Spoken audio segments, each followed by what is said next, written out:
नमस्कार मु शर्मिला आपण मानकु मो चैनल शर्मिलाज किचन को बहुत बहुत स्वागत करुच्ची। जदि आपण को मो रेसिपी भल लगुच ताहले मो चैनल को लाइक शेयर सब्सक्राइब करंतु। चलंतु देखिबा आज रेसिपी।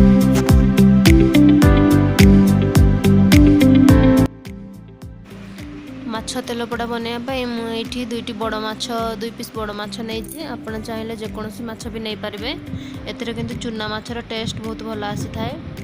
एमती दुईटी बड़ पियाज को एमती लंबा लंबा कर काटी नहीं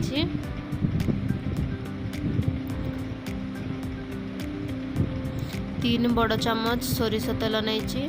सोरिष तेल द्वारा माछ तेल पोड़ार भल बास्ना आसी थाए। 6 ରୁ 7ଟି रसुण आ 1 इंच अदा को एमती खदड़ा करके छेची नहीं। आ 2टी कंचा लंका नहीं।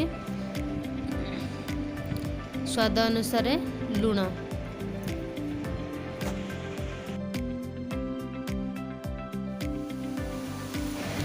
प्रथम आम ये गैस लगेबानी किंतु कड़ाई रे माछ को देदेबा।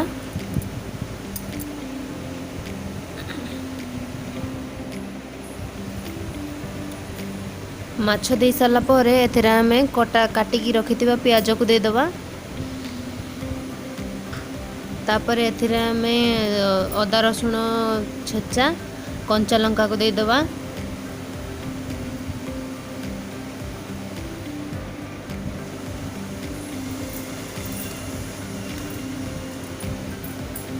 स्वाद अनुसार लुण देदेबा।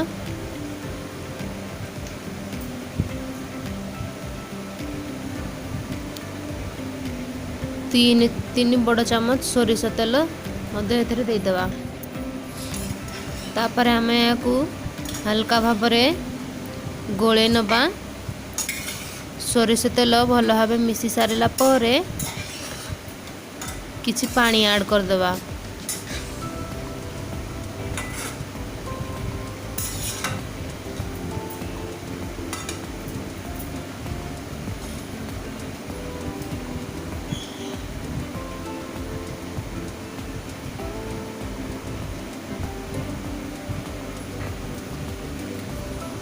पानी ऐड कर सारा पर एबे हमें गैस रो फ्लेम को ऑन करबा।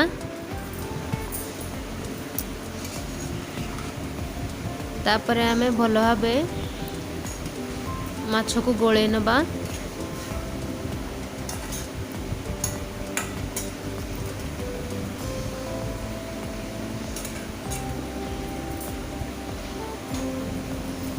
एबे हमें ताको ढांकुणी देई माछ को सिझिबा पाई देबा।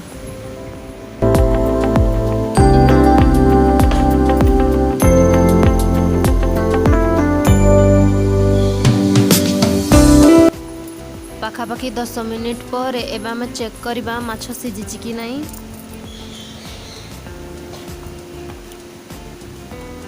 देखंतु माछ भल भाव सिझि जाइछि। एबे हम तार आर पट को ओलटै दबा। एबे हम ए पाख को मध्य भल भाव सिझिबा को दबा।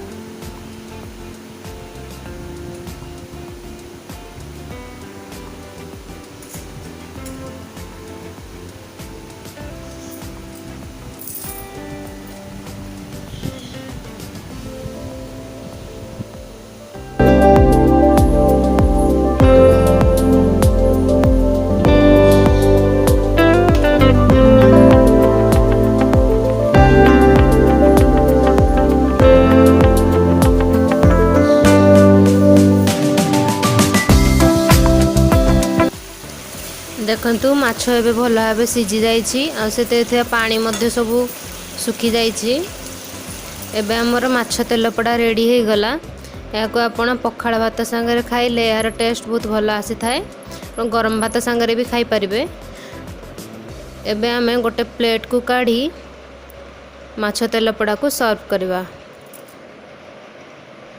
जदि आपंक मो रेसिपी भल लगुच ताहले मो चैनल रे थिबा रेड सब्सक्राइब बटन को क्लिक करिकी मो चैनल को सब्सक्राइब करंतु। धन्यवाद।